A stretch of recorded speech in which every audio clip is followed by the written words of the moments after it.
I'll just show you how to stream audio through the Bluetooth system. So again, from any screen, we're on nav there at the moment.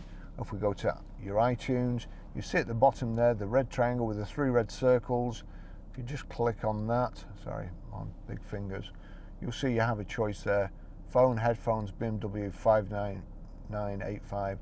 If, for instance, there's no tick next to that, just click on it, go back to your iTunes. I'll click play, I'll turn it down on here, and then we go to media. And you'll see there you've got a choice: Barry's iPhone, auxiliary front connections. So Barry's iPhone, it's showing their unknown artist. If I turn this up now,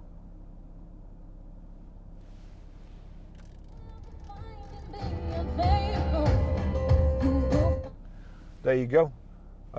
That's tunes on your phone playing through the system.